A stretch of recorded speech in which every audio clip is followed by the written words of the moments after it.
I wasn't really sure at the beginning if I should talk. But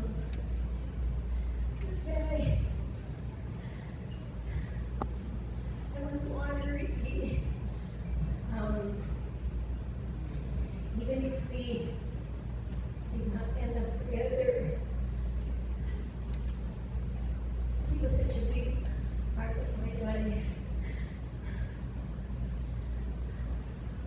Totoo yung sinasabi ng mga anak ko at mga kaibigan na joker talaga itong si Ricky when my kids were small. You know, he would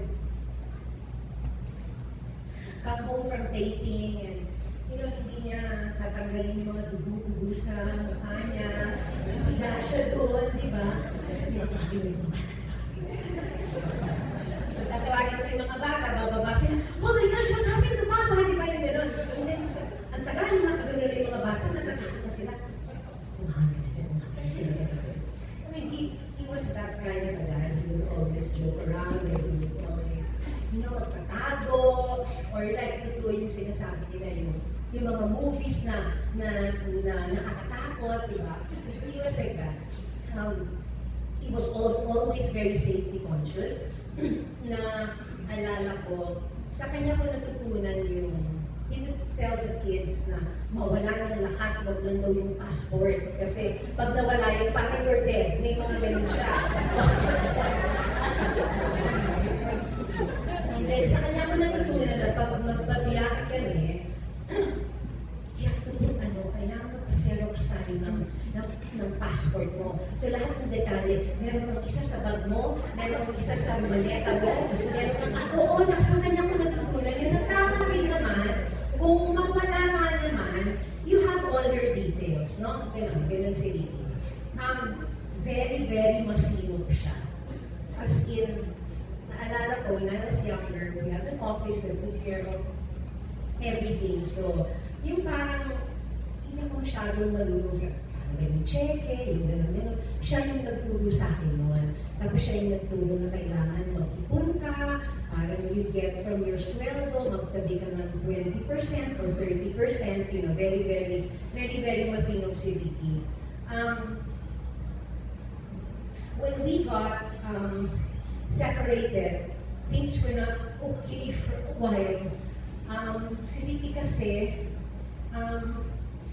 masyadong mataas yung pride yun. That's just how he was. Medyo hindi magpapatalo, mantitikis, ganun siya. So, noong umpisa, we would not be able to celebrate events together because it was awkward. So, he would have, like, pag may birthday yung mga bata, may separate occasions, diba? So it would be awkward when we would be at events, but I-pray, sabi ko, Lord, sana mas maging maayos, kasi alam ko pag maayos kami, maayos din yung mga bata. When my apo was born, the son of Ken, I said, sana yung apo ko yung maging one of the ways na maging okay. And there was an occasion that, I don't know if I reached out to him or Dela. His sister reached out and he said yes, he was gonna go. So we were so happy. And so nung dumating siya, I told Ken, oh, you go to your dad, di ba? And nandun ako, baby pa. And alam naman yun, parang kanyara, ayaw magpahalaga na happy siya, di ba? Umupo doon sa tignan yung ako, gano'n. Tapos, siyempre, hindi na siguro niya matiis, di ba? Kasi ang cute, di ba? So, kailangan yung phone. Pero hindi pinapahalata na kailangan yung phone. Tapos, kinukuha ng picture yung ako, di ba? So, sabi ko, ako, okay, thank you, Lord. Kasi alam ko na lumambot yung puso niya.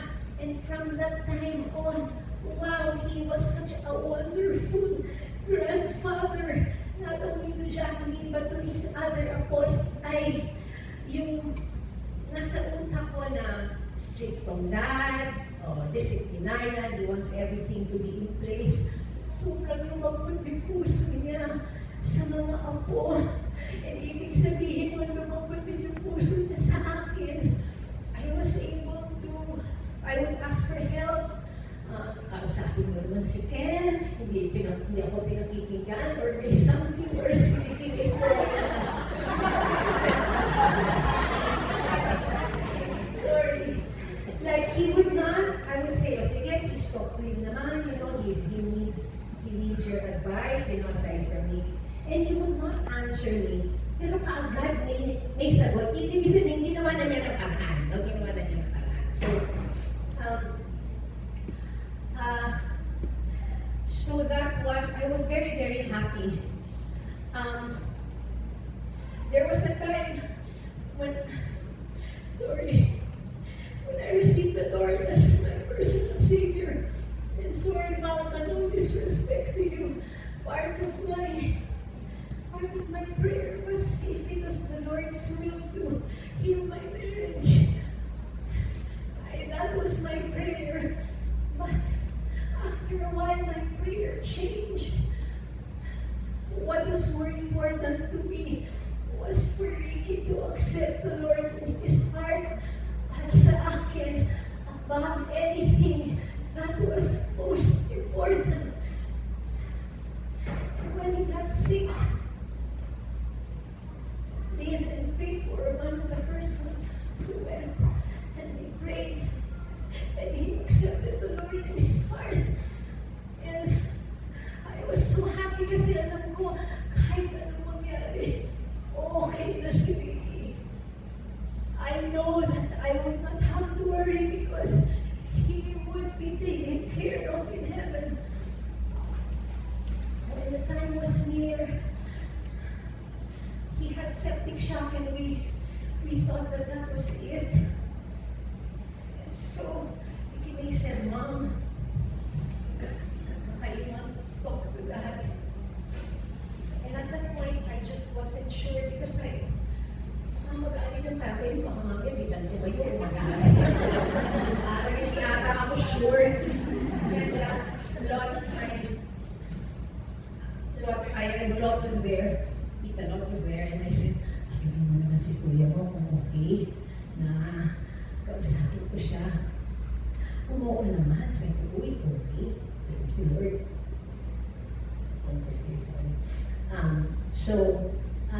I went inside and I said, Ricky, this is Jackie. I'm here with the kids. I just want you to know na hindi ko sila pamamayaan. I will take care of them.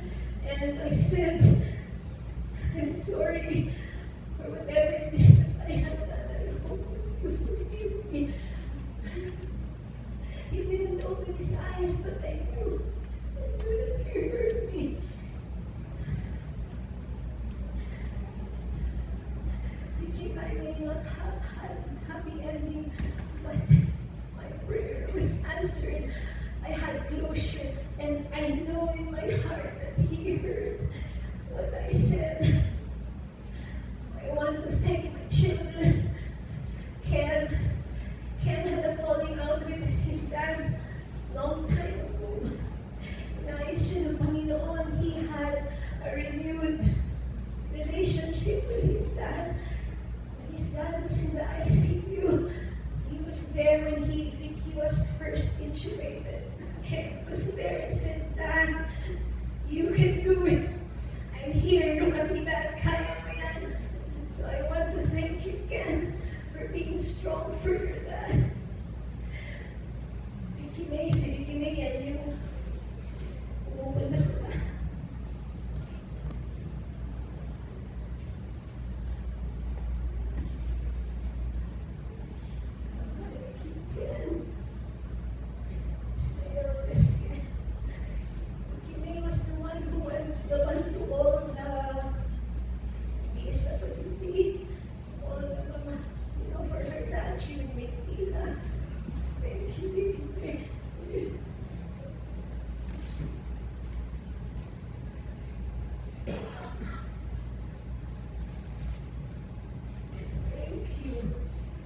Thank you so much for being such a wonderful mother to your dad.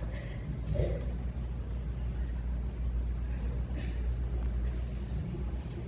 there's something that Ricky and I did, it's to raise three beautiful children. Para naman yung gusto namin, hindi niya minsan ipag-ilang ko sila ng dada. But when her, when her dad got sick, oh, Mama, I'm not gonna accept this event because I want to be there with Dad. Siya yung pumapasok ko sa ICU. Iyak pa, tapos ganyan-ganyan yun. Dad, I love you, Dad. Thank you, Ara. Thank you so much for taking care of your dad. Teddy, I'd like to thank you. Where are you? Hindi po ito lumabas sa akin, pero parang anak ko na.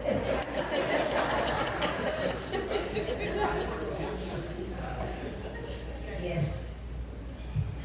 I want to thank all the, I know Ricky thank everybody, but I want to thank my family for really being there. You have been such a big help. Tita Lan wants to thank you so much for your love sa amin, for your love kay Tito Nong. Yela, my, Piplin, thank you. Senator Jinggoy, salamat po. I want to tell you again, I know I told you this, but Ricky really valued your friendship. And thank you for loving him as you did. Anna, thank you. Yana, Niatat.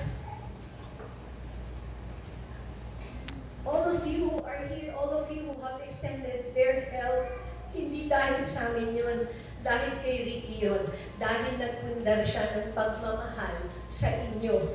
Kaya kayo din, minamahal niyo kami. Dahil yun kay Ricky, and that's a testament of the kind of man that he was. I want to thank you, Malka, Ricky's girlfriend, for taking such good care of Ricky. I want to thank you so much.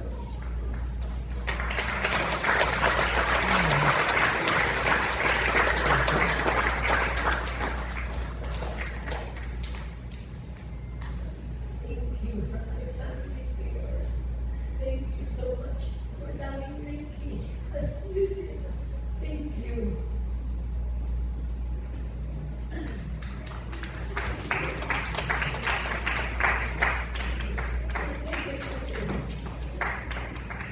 Alam niyo, nung nasa ospital si Ricky, tatlo po kaming babae na nandoon. Siya yung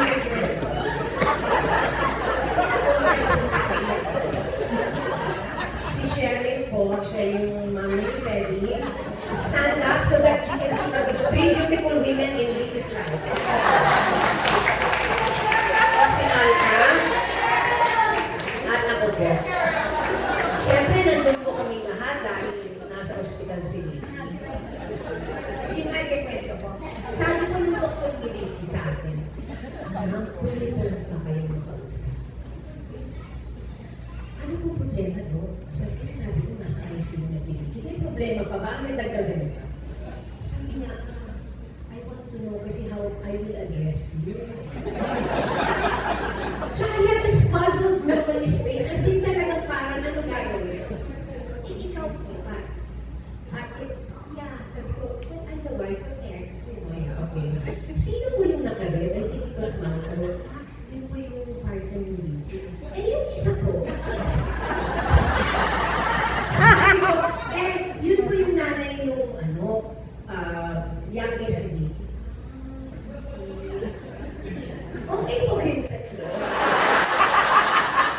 Sabi ko, obviously, okay kami, di ba? Ang joke nga namin, ipento ko nga kay Senator. Ang joke namin, pag magkakasama kaming tatlo, si Aida, si Lorna, at si Fek. Pag kami yung ni Malka, dalawang Mrs. Real. But kidding aside, I mean, when these things happen, matters like this are not important anymore. I mean, we were all there to take care of Ricky in our own I was there not only to check on Ricky, but to make sure that my children are okay because it was very difficult for them. Um, but I'd like to say that the reason why we are all okay is because of the kind of man and person that Ricky was. So, let me just read it.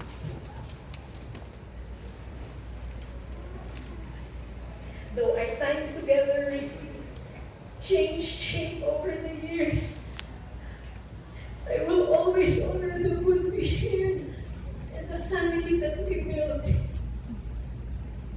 Your presence will be missed in the everyday moments, the family gatherings na lagi kang nagpapatawa, the quiet ways you showed how you cared.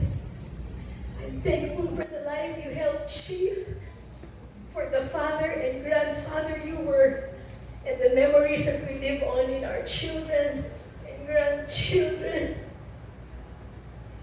Ricky, rest well knowing how deeply loved you are by all of us. Thank you. Thank you so much for being the kind of father that you were. And I promise you, like I promised you, na hindi ko pababayaan ang mga anak natin. I will take care of them. We will honor you by sharing kung ano yung tinuro mo sa amin. We will honor you by trying to be excellent in whatever field that we are in, and by being good people, just like you are. Say hello to my mom. Tell her I miss her. I love you. I have always loved you, and I will always love you. Thank you so much. Rest in peace. And now, pwede na kayong kumanta ni Mamita. Thank you, Ricky. You lived such a wonderful life. You were able to do everything in excellence. Thank you so much. Can I ask everyone, let's give Ricky a standing ovation for a life career.